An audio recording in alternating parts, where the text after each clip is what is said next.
কারো দলীয় স্বার্থ বাস্তবায়ন করা এই সরকারের কাজ না বলে মন্তব্য করেছেন বিএনপির ভারপ্রাপ্ত চেয়ারম্যান তারেক রহমান।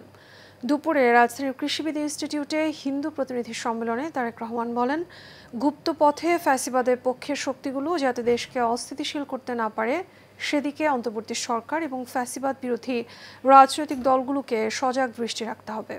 আরও জানাচ্ছেন শরীফুল ইসলাম।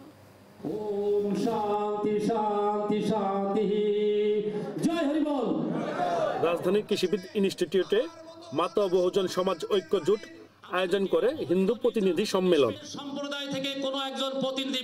এতে বিএনপির সিনিয়র নেতারা ঐক্যবদ্ধভাবে গণতান্ত্রিক প্রক্রিয়ায় সুষ্ঠু নির্বাচনের মাধ্যমে অসাম্প্রদায়িক বাংলাদেশ গড়তে সকল নাগরিকের কাছে বিএনপির পক্ষে সমর্থন চান।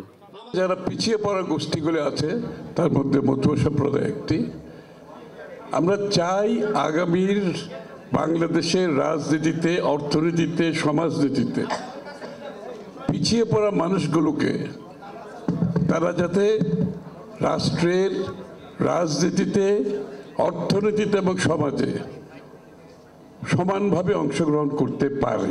আজকে আসুন আমরা নতুন করে বাংলাদেশের সমাজকে সমতার ভিত্তিতে বৈষম্যবিহীন প্রতিটি মানুষের অধিকার নিশ্চিত করে নতুন করে গণতান্ত্রিক প্রক্রিয়ায় একটি সুষ্ঠু ও নিরপেক্ষ নির্বাচনের মাধ্যমে আবার গড়ে তুলি।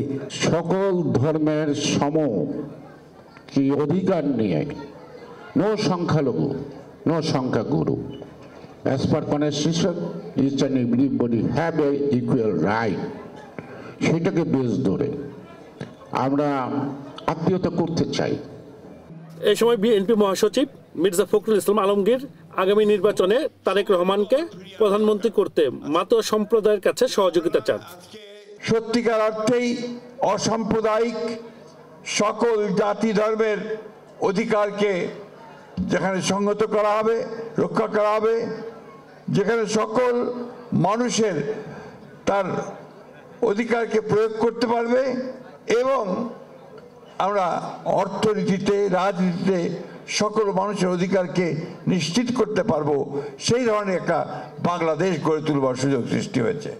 অনুষ্ঠানে ভার্চুয়ালি যোগ দিয়ে বিএনপির ভারপ্রাপ্ত চেয়ারম্যান তারেক রহমান বলেন, জুলাই অভ্যর্থনের ক্রেডিট নিয়ে কেউ কেউ দেশে অস্থিতিশীল পরিবেশ সৃষ্টি করতে চাচ্ছে।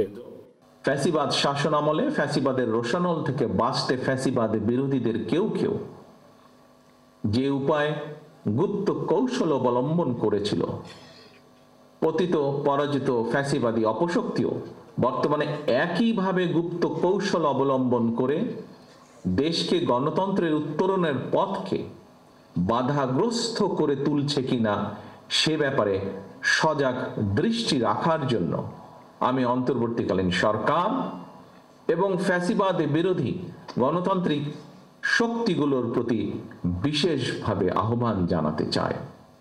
বিএনপির ভারপ্রাপ্ত চেয়ারম্যান আরো বলেন, বিএনপি নোট অফ ডিসেন্টকে ডিসেন্ট ওয়ে হিসেবে মনে করছে। অবশ্যই কারো দলীয় স্বার্থ বাস্তবায়ন করা এই সরকারের কাজ নয় এবং এ কারণেই বিএনপি এই সরকারের প্রতি কোন রকম চাপ প্রয়োগ করার পরিবর্তে বরং ভিন্ন মতের জায়গাগুলোতে নোট অফ ডিসেন্ট এটাকেই বিএনপি ডিসেন্ট ওয়ে বলে মনে করে। ধর্মীয় পরিচয়কে যেন কেউ দলীয় এজেন্ডা হিসাবে ব্যবহার করতে না পারে সেদিকে খেয়াল রাখার আহ্বানও জানান তারেক রহমান। সীমাবদ্ধতার মধ্যে শরীফুল ইসলাম, এশিয়ান টেলিভিশন, ঢাকা।